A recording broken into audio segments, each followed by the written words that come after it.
तो स्वागत है आपका हिंदी साहित्य विद शबनम में। आज हम पढ़ने जा रहे हैं यूजीसी नेट पाठ्यक्रम में लगी प्रेमचंद की बहुत ही प्रसिद्ध कहानी ईदगाह, जो कि एक बाल मनोविज्ञान पे आधारित है। चलिए तो शुरू करते हैं। रमज़ान के पूरे 30 रोज़ों के बाद ईद आई है। ये ध्यान में रखना है कि कितने रोज़ों के बाद, तो 30 रोज़ों के बाद। कितना मनोहर, कितना सुहावना प्रभात है। वृक्षों पर अजीब हरियाली है, खेतों में कुछ अजीब रौनक है, आसमान पर कुछ अजीब लालिमा है। आज का सूर्य देखो कितना प्यारा, कितना शीतल है, यानी संसार को ईद की बधाई दे रहा है। गांव में कितनी हलचल है, ईदगाह जाने की तैयारियां हो रही हैं। किसी के कुर्ते में बटन नहीं है, पड़ोस के घर में सुई धागा लेने दौड़ा जा रहा है। किसी के जूते कड़े हो गए हैं, उनमें तेल डालने के लिए तेली के घर पर भागा जाता है। जल्दी जल्दी बैलों को सानी पानी दे दे। ईदगाह से लौटते लौटते दोपहर हो जाएगी। 3 कोस का पैदल रास्ता, फिर सैकड़ों आदमियों से मिलना बैठना। कितने कोस का पैदल रास्ता था ईदगाह जाने के लिए, तो 3 कोस का पैदल रास्ता था।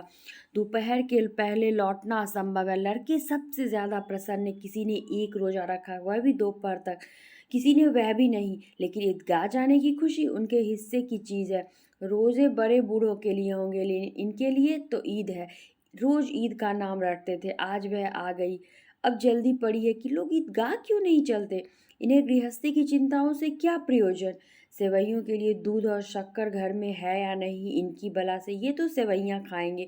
वह क्या जाने कि अब्बा जान क्यों बदहवास चौधरी कायम अली के घर दौड़े जा रहे। उन्हें क्या खबर कि चौधरी आज आंखें बदल ले तो ये सारी ईद मुहर्रम हो जाए। उनकी अपनी जेबों में तो कुबेर का धन भरा हुआ है।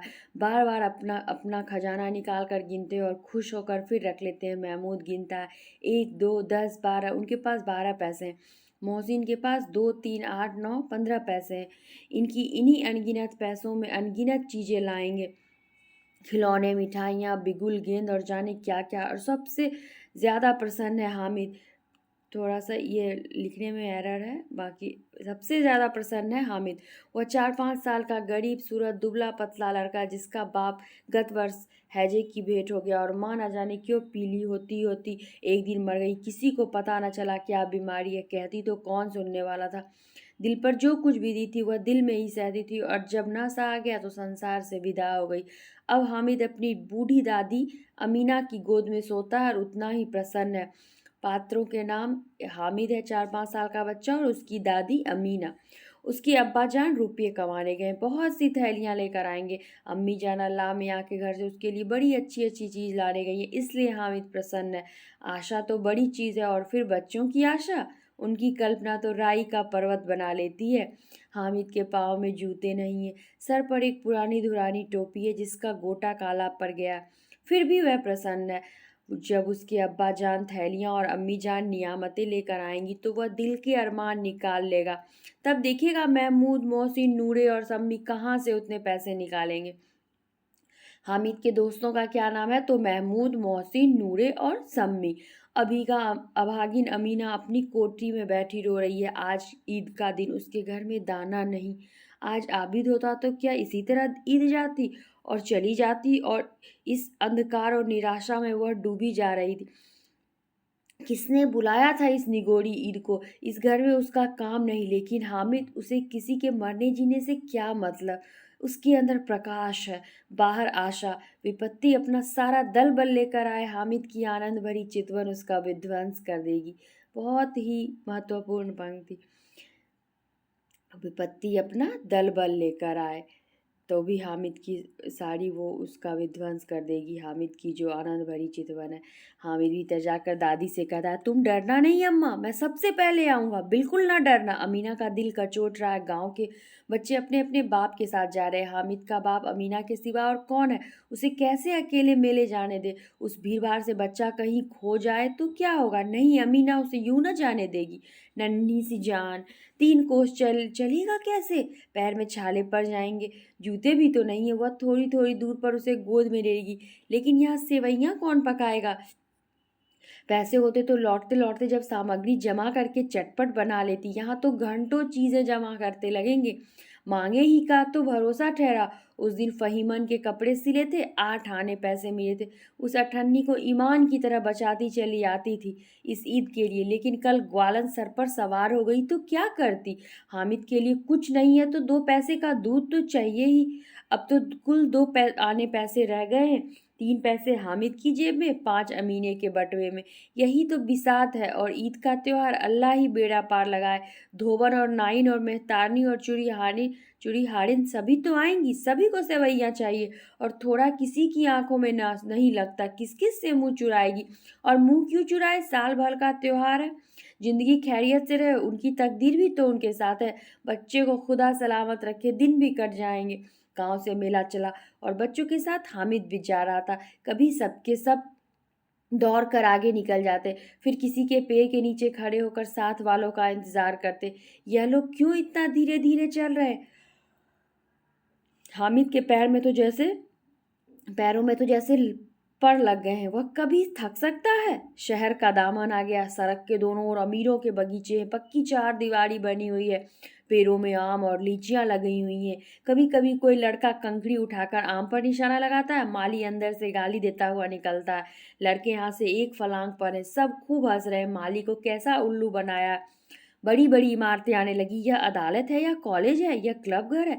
इतने बड़े कॉलेज में कितने लड़के बड़े लड़के पढ़ते होंगे? सब लड़के नहीं है जी, बड़े बड़े आदमी हैं सच। उनकी बड़ी बड़ी मूछें हैं। इतने बड़े हो गए अभी तक पढ़ने जाते हैं।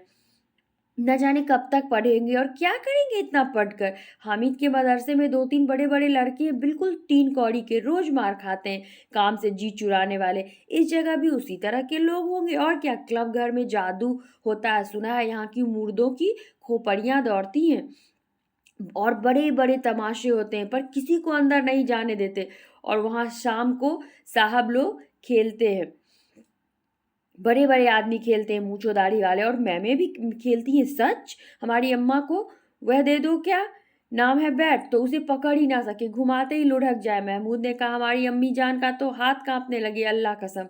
मोहसिन बोला। चलो मनो आटा पीसती हैं, जरा सी बैट पकड़ लेंगी तो हाथ कांपने लगेंगे। सैकड़ों घड़े पानी रोज निकालती हैं, 5 घड़े तो तेरी भैंसें पी जाती हैं। किसी मैम का एक घड़ा पानी भरना पड़े तो आंखों तले अंधेरा आ जाए। महमूद। लेकिन दौड़ती तो नहीं, उछल कूद तो नहीं सकती। मोहसिन। हाँ, उछल कूद तो नहीं सकती, लेकिन उस दिन मेरी गाय खुल गई थी और चौधरी के खेत में जा पड़ी थी। अम्मा इतना तेज से दौड़ी कि मैं उन्हें न पा सका, सच। आगे चले, हलवाइयों की दुकानें शुरू हो गई। आज खूब सजी हुई थी। इतनी मिठाइयाँ कौन खाता है? देखो ना, एक एक दुकान पर मनो होंगी। सुना है रात को जिन्नात आकर खरीद ले जाते हैं। अम्मा कहते थे कि आधी रात को एक आदमी हर दुकान पर जाता है और जितना माल बचाता है वह तुलवा लेता है और सचमुच के रुपये देता है, बिल्कुल ऐसे ही रुपये। हामिद को यकीन ना आया। ऐसे रुपए जिन्नात को कहाँ से मिल जाएंगे? मोहसिन ने कहा। जिन्नात को रुपए की क्या कमी?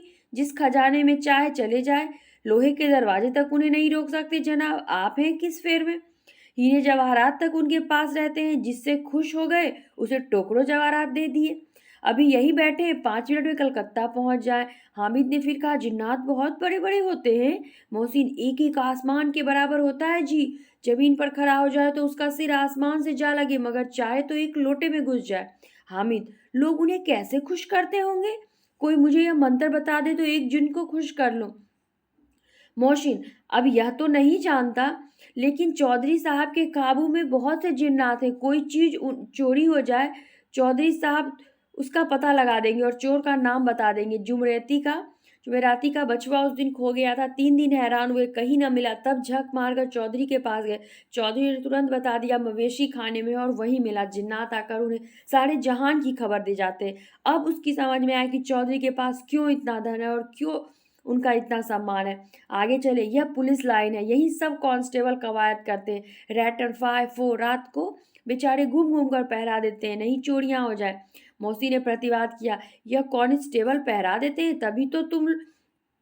तभी तुम बहुत जानते हो। अजी हजरत, अजी हजरत, यह चोरी कराते हैं। शहर के जितने चोर डाकू हैं सब इनसे मिले रहते हैं। रात को ये लोग चोरों से तो कहते हैं चोरी करो, आप दूसरे मोहल्ले में जाकर जागते रहो पुकारते हैं। जब भी इन लोगों के पास इतने रुपए आते हैं। मेरे मामू एक थाने में कांस्टेबल है, 20 रुपए महीना पाते हैं लेकिन 50 रुपए घर भेजते हैं। अल्लाह कसम, मैंने एक बार पूछा था कि मामू आप इतने रुपए कहाँ से पाते हैं? हंसकर कहने लगे बेटा अल्लाह देता है। फिर आप ही लोग बोले हम लोग चाहे तो एक दिन में लाखों मार लाएं, हम तो इतना ही रहते हैं जिसमें अपनी बदनामी ना हो और नौकरी ना चली जाए। हामिद ने पूछा ये लोग चोरी करवाते तो कोई ने पकड़ता नहीं? मोहसिन उसकी नादानी पर दया दिखाकर बोला, अरे पागल, इन्हें कौन पकड़ेगा? पकड़ने वाले तो यह लोग खुद है, लेकिन अल्लाह इन्हें सजा भी खूब देता है। हराम का माल हराम में जाता है। थोड़े ही दिन हुए मामू के घर में आग लग गई, सारी लेई पूंजी जल गई, एक बर्तन तक ना बचा। कई दिन पेड़ के नीचे सोए। अल्लाह कसम, पेड़ के नीचे? फिर न जाने कहाँ से 100 कर्ज लाए तो बर्तन भाड़े आए। हामिद, 100 तो 50 से ज्यादा होते हैं। कहाँ 50, कहाँ 100? 50 एक थैली भर होता है, 100 तो 2 थैलियों में भी ना आए। अब बस्ती घनी होने लगी, गा जाने वालों की टोलियां नजर आने लगी। एक से एक भड़कीले वस्त्र पहने हुए, कोई इक्के तांगे पर सवार, कोई मोटर पर, सभी इत्र में बसे, सभी के दिलों में उमंग। ग्रामीणों का यह छोटा सा दल अपनी विपन्नता से बेखबर संतोष और धैर्य में मगन चला जा रहा था। बच्चों के लिए नगर की सभी चीजें अनोखी थी। जिस चीज की ओर ताकते ताकते ही रह जाते, और पीछे से बराबर हॉर्न की आवाज होने पर भी ना चेतते। हामिद तो मोटर के नीचे जाते जाते बचा। सहसा ईदगाह नजर आया। ऊपर इमली के घने वृक्षों की छाया है, नीचे पक्का फर्श है जिस पर जाजिम बिछा हुआ है, और रोजेदारों की पंक्तियां एक के पीछे न जाने कहाँ तक चली गई हैं। पक्के जगत के नीचे जहाँ जाजिम भी नहीं है, नए आने वाले आकर पीछे की कतार में खड़े हो जाते हैं। आगे जगह नहीं है, यहाँ कोई धन और पद नहीं दिखता। इस्लाम की निगाह में सब बराबर है। इन ग्रामीणों ने भी किया और पिछली पंक्ति में खड़े हो गए। वही किया और पिछली पंक्ति में खड़े हो गए। कितना सुंदर संचालन है, कितनी सुंदर व्यवस्था। लाखों सिर एक साथ सजदे में झुक जाते हैं, और फिर सब के सब एक साथ खड़े हो जाते हैं, एक साथ झुकते हैं और एक साथ घुटनों के बल बैठ जाते हैं। यही कई बार यही क्रिया होती है, जैसे बिजली की लाखों बत्तियां एक साथ प्रदीप्त हों और एक साथ बुझ जाए, और यही क्रम चलता रहे। कितना अपूर्व दृश्य था, जिसकी सामूहिक क्रियाएं विस्तार और अनंतता हृदय को श्रद्धा, गर्व और आनंदमय से भर देती थी। मानो भ्रातृत्व का एक सूत्र इन समस्त आत्माओं को एक लड़ी में पिरोए हुए है। नमाज खत्म हो गई है, लोग आपस में गले मिल रहे हैं, मिठाई और खिलौने की दुकान पर धावा होता है। ग्रामीणों का यह दिल इस विषय में बालकों से कम उत्साही नहीं है। यह देखो हिंडोला है, 1 पैसा देकर चढ़ जाओ, कभी आसमान पर जाते हुए मालूम होगे, कभी जमीन पर गिरते हो। यह चरखी है, लकड़ी के हाथों, घोड़े ऊंट छड़ों में लटके हुए हैं। 1 पैसा देकर बैठ जाओ और 25 चक्करों का मजा लो। महमूद, मोहसिन और नूरे और सम्मी इन घोड़ों और ऊँटों पर बैठते। हामिद दूर खड़ा है, 3 ही तो पैसे हैं उसके पास, अपने कोष का 1/3 जरा सा चक्कर खाने के लिए नहीं दे सकता। जब सब चरखियों से उतरते हैं, अब खिलौने लेंगे। इधर दुकानों की कतार लगी हुई है, तरह तरह के खिलौने, सिपाही और गुजरिया, राजा और वकील, भिश्ती और धोबन और साधु। वाह कितने सुंदर खिलौने! अब बोलना ही चाहते हैं। महमूद सिपाही लेता है, खाकी वर्दी और लाल पगड़ी वाला, कंधे पर बंदूक रख के, मालूम होता है अभी कवायद किए चला आ रहा है। मोहसिन को भिश्ती पसंद आया। ध्यान में रखना है किसने कौन से खिलौने लिए। कमर झुकी हुई है, ऊपर मशक रखे हुए, मशक का मुंह एक हाथ से पकड़े हुए, कितना प्रसन्न है, शायद कोई गीत गा रहा है। बस मशक पानी उड़ेलना ही चाहता है। नूरे को वकील से प्रेम है। कैसी विद्वता है उसके मुख पर, काला चोगा, नीचे सफेद अचकन, अचकन के सामने की जेब में घड़ी, सुनहरी जंजीर, एक हाथ में कानून का पोथा लिए हुए है। मालूम होता है अभी किसी अदालत से जिरह या बहस किए चले आ रहे हैं। यह सब 2-2 पैसे के खिलौने। हामिद के पास कुल 3 पैसे। इतने महंगे खिलौने वो कैसे ले ले? खिलौना कहीं हाथ से छूट पड़े तो चूर चूर हो जाए, जरा पानी पड़े तो सारा रंग घुल जाए। ऐसे खिलौने लेकर वह क्या करेगा, किस काम के? मोहसिन कहता है मेरा भिश्ती रोज पानी दे जाएगा सांझ सवेरे। महमूद कहता है और मेरा सिपाही घर का पहरा देगा, कोई चोर आए तो फौरन बंदूक से फायर कर देगा। नूरे, और मेरा वकील खूब मुकदमा लड़ेगा। सम्मी कहती है और मेरी धोबन रोज कपड़े धोएगी। हामिद खिलौने की निंदा करता है, मिट्टी के तो है, गिरे तो चकनाचूर हो जाए, लेकिन ललचाई हुई नजरों से, आंखों से खिलौनों को देख रहा और चाहता है कि जरा देर के लिए उन्हें हाथ में ले सकता। उसके हाथ अनायास ही लपकते हैं, लेकिन लड़के इतने त्यागी नहीं होते, विशेषकर जब अभी नया शौक है। हामिद ललचाता रह जाता है। खिलौनों के बाद मिठाइयाँ आती हैं। किसी ने रेवड़ियाँ लिए, किसी ने गुलाब जामुन, किसी ने सोहन हलवा। मज़े से खा रहे। हामिद उनकी बिरादरी से पृथक है। अब आगे के पास 3 पैसे हैं, क्यों नहीं कुछ लेकर खाता। ललचाई आंखों से सबकी ओर देखता है। मोहसिन कहता है, हामिद रेवड़ी ले जा, कितनी खुशबूदार है। हामिद को संदेह हुआ, यह केवल क्रूर विनोद है, मोहसिन इतना उदार नहीं है। लेकिन यह जानकर भी वह उसके पास जाता है। मोहसिन दोने से एक रेवड़ी निकालकर हामिद की ओर बढ़ाता है। हामिद हाथ फैलाता है। मोहसिन रेवड़ी अपने मुंह में रख लेता है। मोहसिन, नूरे और समिया खूब तालियां बजा बजा कर हंसते। हामिद खिसिया जाता है। मोहसिन, अच्छा अब की जरूर देंगे। हामिद, अल्लाह कसम ले जा। हामिद, रखे रहो, क्या मेरे पास पैसे नहीं है। सम्मी, 3 ही तो पैसे हैं, 3 पैसे में क्या क्या लोगे। महमूद, हमसे गुलाब जामुन ले जाओ। हामिद, मोहसिन बदमाश है। हामिद, मिठाई कौन बड़ी नेमत है, किताब में कितनी बुराइयां लिखी हैं। मोहसिन, लेकिन दिल में कह रहे होगी कि मिले तो खा ले, अपने पैसे क्यों नहीं निकालते। महमूद, हम समझते हैं इसकी चालाकी, जब हमारे सारे पैसे खर्च हो जाएंगे तो हमें ललचा ललचा कर खाएगा। मिठाइयों के बाद कुछ दुकानें लोहों की चीज़ों की, कुछ गिलट और कुछ नकली गहनों की। लड़कों के लिए यहाँ कोई आकर्षण न था, वे सब आगे बढ़ जाते हैं। हामिद लोहे की दुकान पर जाता है। कई चिमटे रखे हुए। उसे ख्याल आया, दादी के पास चिमटा नहीं है। तवे से रोटियां उतारती है तो हाथ जल जाता है। अगर वह चिमटा लेकर जाकर दादी को दे दे तो वह कितनी प्रसन्न होंगी। फिर उनकी उंगलियां कभी ना जलेंगी। घर में एक काम की चीज हो जाएगी। खिलौने से क्या फायदा, व्यर्थ में पैसे खराब होते हैं। जरा देर ही की तो खुशी होती है, फिर तो खिलौने को कोई आंख उठाकर नहीं देखता। यहाँ तो घर पहुँचते पहुँचते या तो घर पहुँचते पहुँचते टूट फूट कर बराबर हो जाएंगे। चिमटा कितने काम की चीज़ है। रोटियां तवे से उतार लो, चूल्हे में सेक लो। कोई आग मांगने आए तो चटपट चूल्हे से आग निकाल कर उसे दे दो। अम्मा बेचारी को कहाँ फुर्सत है कि बाजार आए, और इतने पैसे ही कहाँ मिलते हैं। रोज हाथ जला लेती है। हामिद के साथी आगे बढ़ गए हैं। सब सबके सब शरबत पी रहे हैं। देखो कितने लालची हैं, कितनी मिठाइयाँ ली, मुझे किसी ने एक भी ना दी। उस पर कहते मेरे साथ खेलो, मेरा यह काम करो। अब अगर किसी ने कोई काम करने को कहा तो पूछूंगा, खाए मिठाइयाँ आप, मुंह सड़ेगा, फोड़े फुंसियाँ निकलेंगी, आप ही जबान चटोरी हो जाएंगी, तब घर से पैसे चुराएंगे और मार खाएंगे। किताब में झूठी बातें थोड़ी लिखी हैं, मेरी जबान क्यों खराब होगी। अम्मा चिमटा देखते ही दौड़ कर मेरे हाथ से ले लेंगी और कहेंगी, मेरा बच्चा अम्मा के लिए चिमटा लाया। हजारों दुआएं देंगी, फिर पड़ोस की औरतों को दिखाएंगी। सारे गांव में चर्चा होने लगेगी, हामिद चिमटा लाया है, कितना अच्छा लड़का है। इन लोगों के खिलौने पर कौन इन्हें दुआएं देगा। बड़ों की दुआएं सीधे अल्लाह के दरबार में पहुंचती हैं और तुरंत सुनी जाती हैं। मेरे पास पैसे नहीं है, तभी तो मोहसिन और महमूद यूं मिजाज दिखाते हैं। मैं भी इनसे मिजाज दिखाऊंगा, खेले खिलौने और खाए मिठाइयाँ। मैं नहीं खेलता खिलौने, किसी का मिजाज क्यों सहूँ। मैं गरीब से ही किसी से कुछ मांगने तो नहीं जाता। आखिर अब्बा जान कभी ना कभी आएंगे, अम्मा भी आएंगी ही। फिर इन लोगों से पूछूंगा कितने खिलौने लोगे, एक एक को टोकरियाँ खिलौने दूं और सिखा दूं कि दोस्तों के साथ इस तरह का सलूक किया जाता है। यह नहीं कि 1 पैसे की रेवड़ियाँ ली तो चिढ़ा चिढ़ा कर खाने लगे। सबके सब हंसेंगे कि हामिद ने चिमटा लिया है। हंसे मेरी बला से। उसने दुकानदार से पूछा, ये चिमटा कितने का है। दुकानदार ने उसकी ओर देखा और कोई आदमी साथ ना देखकर कहा, तुम्हारे काम का नहीं है जी, बिकाऊ है कि नहीं। बिकाऊ क्यों नहीं है, और यहाँ क्यों लाद लाए हैं, तो बताते क्यों नहीं क्या पैसे का है। 6 पैसे लगेंगे। हामिद का दिल बैठ गया। ठीक ठीक बताओ। ठीक ठीक 5 पैसे लगेंगे, लेना हो लो, नहीं तो चलते बनो। हामिद ने कलेजा मजबूत करके कहा, 3 पैसे लोगे। यह कहता हुआ आगे बढ़ गया कि दुकानदार की घुड़कियां ना सुने, लेकिन दुकानदार ने घुड़कियां नहीं दी, बुलाकर चिमटा दे दिया। हामिद ने उसे इस तरह कंधे पर रखा मानो बंदूक है और शान से अकड़ता हुआ संगियों के पास आया। जरा सुने सब के सब क्या क्या आलोचनाएं करते हैं। मोहसिन ने हंसकर कहा, यह चिमटा क्यों लाए पगले, इसे क्या करेगा। हामिद ने चिमटे को जमीन पर पटक कर कहा, जरा अपनी भिश्ती जमीन पर गिरा दो, सारी पसलियां चूर चूर हो जाए बच्चों की।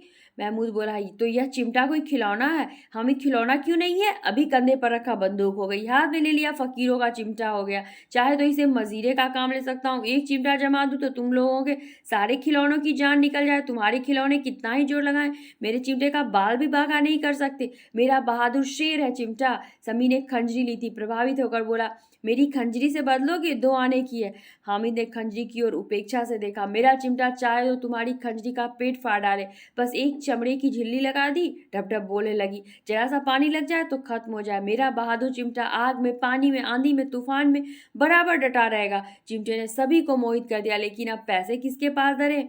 फिर मेरे से दूर निकल आए। 9 कब के बज गए, धूप तेज हो रही है, घर पहुंचने की जल्दी हो रही है। बाप से जिद भी करे तो चिमटा नहीं मिल सकता। हामिद है बड़ा चालाक, इसलिए यह बदमाश ने अपने पैसे बचा रखे थे। अब बालकों के 2 दल हो गए, मोहसिन, महमूद, सम्मी और नूरे एक तरफ है, हामिद अकेला दूसरी तरफ शास्त्रार्थ हो रहा है। सम्मी तो विधर्मी हो गया, दूसरे पक्ष से जा मिला, लेकिन मोहसिन, महमूद और नूरे भी हामिद से एक एक 2-2 साल बड़े होने पर भी हामिद के आघातों से आतंकित हो उठे।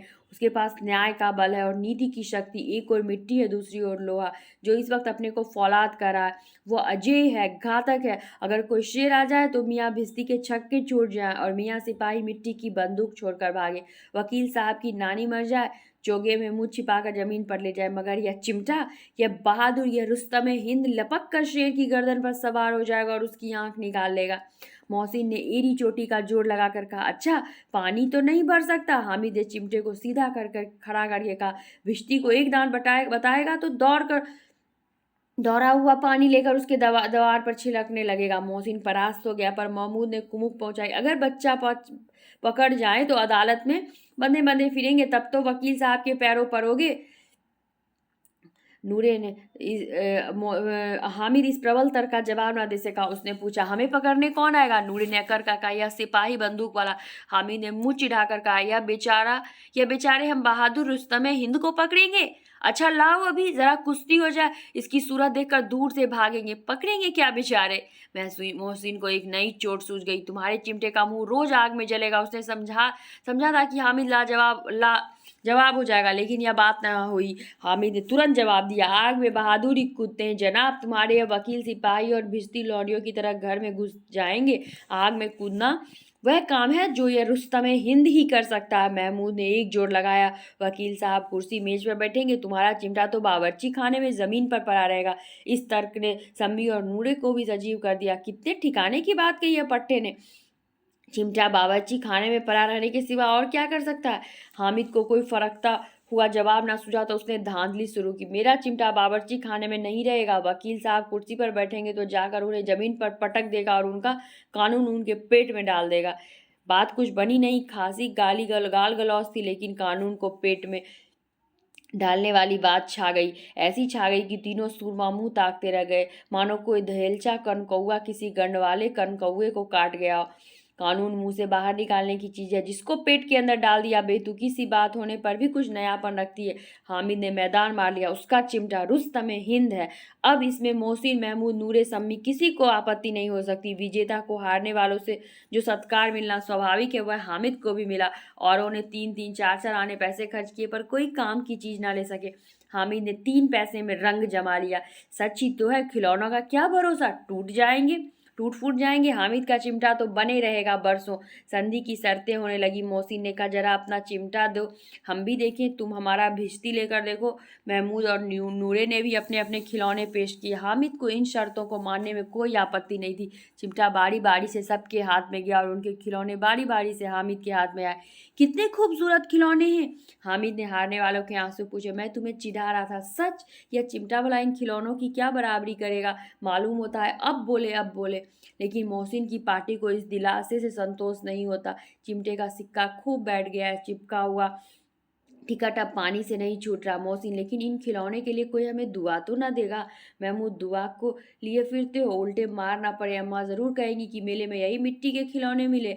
हामिद को स्वीकार करना पड़ा कि खिलौनों को देखकर किसी की माँ इतनी खुश ना होगी जितनी दादी चिमटे को देखकर होगी। 3 पैसों में ही तो उसे सब कुछ करना था और उन पैसों के इस उपयोग पर पछतावे की बिल्कुल जरूरत ना थी।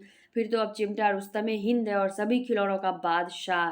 रास्ते में महमूद को भूख लगी, उसके बाप ने केले खाने को दिए। महमूद ने केवल हामिद को साजी बनाया, उनके अन्य मित्र मुंह ताकते रह गए। यह उस चिमटे का प्रसाद था। 11 बजे गांव में हलचल मच गई। मेले वाले आ गए। मोहसिन की छोटी बहन ने दौड़ कर भिश्ती उसके हाथ से छीन लिया और मारे खुशी के उछल जा उछली तो मियाँ भिश्ती नीचे आ रहे और सुरलोक सिधारे। इस पर भाई बहन में मारपीट हुई, दोनों खूब रोए। उनकी मम्मा यह शोर सुनकर बिगड़ी और दोनों को ऊपर से दो दो चाटे लगाए। मियाँ नूरे के वकील का अंत उनके प्रतिष्ठानुकूल इससे ज्यादा गौरवमय हुआ। वकील जमीन पर या ताक पर तो नहीं बैठ सकते, उसकी मर्यादा का विचार तो करना ही होगा। दीवार में खूंटियां गाड़ी गई, उन पर लकड़ी का एक पटरा रखा गया, पटरे पर कागज का कालीन बिछाया गया। वकील साहब राजा भोज की भांति सिंहासन पर विराजे। नूरे ने उन्हें पंखा झलना शुरू किया। अदालत में खस की टट्टियां और बिजली के पंखे रहते, क्या यहाँ मामूली पंखा भी ना हो? कानून की गर्मी दिमाग पर चढ़ जाएगी कि नहीं? बांस का पंखा है और नूरे हवा करने लगे। मालूम नहीं पंखे की हवा से या पंखे की चोट से वकील साहब स्वर्ग लोक से मृत्यु लोक में आ रहे और उनकी माटी का चोला माटी में मिल गया। फिर बड़े जोर शोर से मातम हुआ और वकील साहब की अस्थि घूर पर डाल दी गई। अब रहा महमूद का सिपाही, उसे चटपट गांव का पहरा देने का चार्ज मिल गया। लेकिन पुलिस का सिपाही कोई साधारण व्यक्ति तो नहीं। अपने पैरों पर चले, वह पालकी पर चलेगा। एक टोकरी आई, उसमें कुछ लाल रंग के फटे पुराने चिथरे बिछाए गए, जिसमें सिपाही साहब आराम से लेटे। नूरे ने यह टोकरी उठाई, अपने द्वार का चक्कर लगाने लगे। उनके दोनों छोटे भाई सिपाही की तरफ से छोने वाले जागते लो पुकारते चलते, मगर रात तो अंधेरी ही होनी चाहिए। महमूद को ठोकर लग जाती है, टोकरी उसके हाथ से छूटकर गिर पड़ती है और मियाँ सिपाही अपनी बंदूक लिए जमीन पर आ जाते हैं और उनकी एक टांग में विकार आ जाता है। महमूद को आज ज्ञात हुआ कि वह अच्छा डॉक्टर, उसको ऐसा मरहम मिल गया कि जिसे वह टूटी टांग को आनन फानन जोड़ सकता है। केवल गुलर का दूध चाहिए, गुलर का दूध आता है, टांग जोड़ दी जाती है। लेकिन सिपाही को ज्यों ही खड़ा किया जाता है, टांग जवाब दे जाती है। शल्य क्रिया सफल हुई, तब उसकी दूसरी टांग भी तोड़ दी जाती है। अब कम से कम एक जगह आराम से बैठ तो सकता है, एक टांग से तो ना चल सकता था ना बैठ सकता था। अब वह सिपाही सन्यासी हो गया, अपनी जगह पर बैठा बैठा पहरा देता है। कभी कभी देवता भी बन जाता है। उसके सर का झालदार साफा खुरचा दिया गया है। अब जिसका जितना रूपांतर चाहो कर सकते हो। कभी कभी तो उसके बाट का काम भी लिया जाता है। अब मियाँ हामिद का हाल सुनिए। हामिद उसकी आवाज़ सुनते ही दौड़ी अमीना उसकी आवाज़ सुनते ही दौड़ी और उसे गोद में उठाकर प्यार करने लगी। सहसा उसके हाथ में चिमटा देखकर वह चौंकी। यह चिमटा कहाँ था? मैंने मोल लिया है। क्या पैसे में? 3 पैसे दिए। हाँ, अमीना ने छाती पीट ली। यह कैसा बेसमझ लड़का है कि दोपहर हुआ, कुछ खाया ना पिया, लाया क्या चिमटा? सारे मेले में तुझे और कोई चीज ना मिली? यह लोहे का चिमटा उठा लाया। हामिद ने अपराधी भाव से कहा, तुम्हारी उंगलियां तवे से जल जाती थी इसलिए मैंने इसे लिया। बुढ़िया का क्रोध तुरंत स्नेह में बदल गया, और स्नेह भी वह नहीं जो प्रगल्भ होता और अपनी सारी कसक शब्दों में बिखेर देता है। यह मूक स्नेह था, खूब ठोस, रस और स्वाद से भरा हुआ। बच्चे में कितना त्याग, कितना सद्भाव, कितना विवेक है। दूसरे को खिलौने लेते और मिठाई खाते देखकर इसका मन कितना ललचाया होगा। इतना जब्त इससे हुआ कैसे? वहां भी से अपनी बुढ़िया दादी की याद बनी रही। अमीना का मन गदगद हो गया। और अब एक बड़ी विचित्र बात हुई, हामिद के इस चिमटे से भी विचित्र। बच्चे हामिद ने बूढ़े हामिद का पाठ खेला था और बुढ़िया अमीना बालिका अमीना बन गई। वह रोने लगी, दामन फैलाकर हामिद को दुआएं देती जाती थी और आंसू की बड़ी बड़ी बूंदें गिराती जाती थी। हामिद इसका रहस्य क्या समझता?